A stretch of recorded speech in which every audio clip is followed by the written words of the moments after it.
Hello hello, তো আজকে চলে এসেছি আবার একটা নতুন ভিডিও নিয়ে। তো আজকের ভিডিওটা হতে চলেছে আম পোড়া শরবতের ওপর।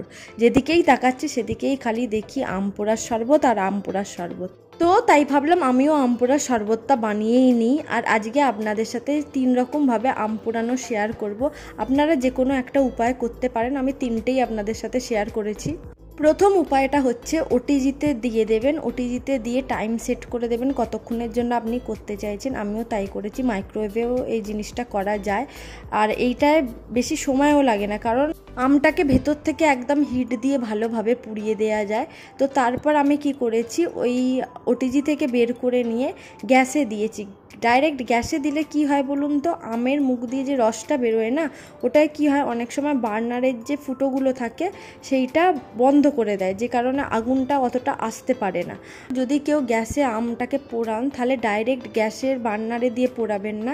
এই যে এরম কোনো জিনিস জালতির ওপর দিয়ে আপনি পোড়াবেন, তাহলে কি হবে, রসটা বার্নারে ডাইরেক্ট যাবে না, আর বার্নারের যে ছিদ্রগুলো আছে সেগুলো বন্ধ হয়ে যাবে না। আর এইভাবে পোড়াতে মোটামুটি আপনার ওই 10-15 মিনিট সময় লাগবে। তারপর ঠান্ডা জলে আমটাকে দিয়ে দেবেন, তাহলে কি হবে, খোসাটা খুব তাড়াতাড়ি ইজিলি গা থেকে ছেড়ে যায় আমের। ওটাকে আমরা মোটামুটি এই জলটায় 10 মিনিট রাখবো। তো তারপর চলে যাব আম পোড়ার শরবতের যে মশলাটা সেটা করার জন্য। সেটা করা খুবই ইজি।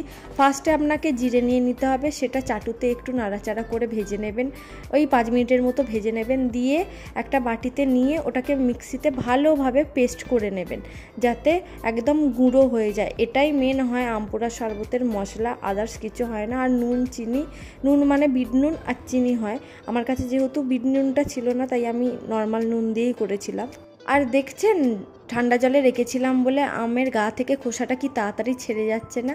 ছেড়ে গেলে কি হবে, কিন্তু ভেতরের আমটা এতটা পরিমাণ গরম ছিল যে খোসাটা ছাড়াতে আমায় ভালো মতন যুদ্ধ করতে হয়েছিল। তাই ঠান্ডা জল একটু হাতে দিয়ে নিয়ে একবার ঠান্ডা জলটায় হাত দিচ্ছিলাম, একবার আমটা মাখছিলাম। আর আমটা এত পরিমাণ কচি ছিল যে ছাড়াতে না ছাড়াতেই আঁটিটা একদম বেরিয়ে এলো।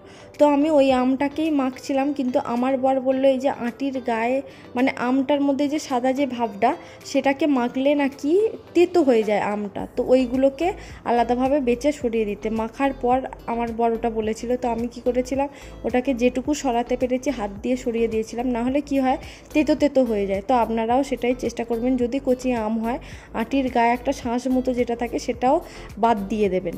আর জানেন তো, ইউটিউবের দরুন এত সুবিধা হয়ে গেছে, আম পোড়ার শরবত আমরা বাড়িতে করে এখন খেতে পারি।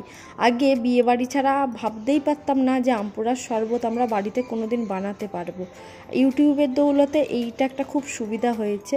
তো তারপর কি করেছিলাম, আমটা আমি মিক্সিতে দিয়ে দিয়েছিলাম, তারপর যে জলটা ছিল সেটাও একটু দিয়ে দিয়েছিলাম, একটু চিনি দিয়েছি, একটু নুন দিয়েছি। আমি যেমন বললাম আমার কাছে বিট নুন ছিল না, তাই আমি নর্মাল নুনই দিয়েছি। চিনিটা আর নুনটা আপনারা পরিমাণ বুঝে দেবেন, আমি পরিমাণ বুঝেই দিয়েছি।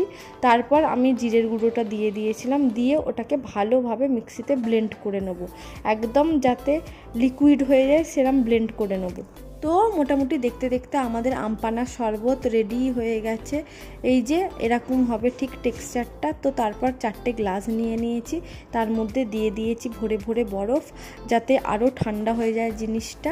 তো তার মধ্যে যে লিকুইডটা বানিয়েছিলাম সেইটা আগে পরিমাণ বুঝে সব গ্লাসে দিয়ে দেবো, 4টে গ্লাসে। আমি একটা আমে করেছিলাম, অনেকটাই হয়েছিল, আপনারা চাইলে একটা আমের 6টা গ্লাসেও হয়ে যায়। পরিমাণ মতো দিয়ে এরপর দিয়ে দেবো ফ্রিজের একদম ঠান্ডা ঠান্ডা জল, যাতে পুরো ব্যাপারটা একদম ঠান্ডা ঠান্ডা কুলকুল হয়ে যায়। দিয়ে তারপর এটাকে খাবো। আর এইটা খেতে এত ভালো হয়েছিল না। আপনাদের আম পোড়ার শরবত খেতে কিরম লাগে আমাকে অবশ্যই কিন্তু কমেন্টে জানাতে ভুলবেন না।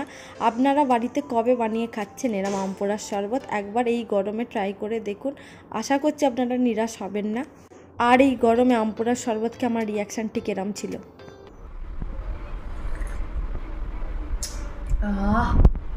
তো আজকের ভিডিওটা এটুকুই। যদি কিছু ভালো লেগে থাকে please do like, share and subscribe my channel. আমার ভিডিওগুলো যদি আপনার ভালো লেগে থাকে তো প্লিজ আমার চ্যানেলটা সাবস্ক্রাইব করুন এবং পাশে থাকা বেল আইকনটা টিপে দিন।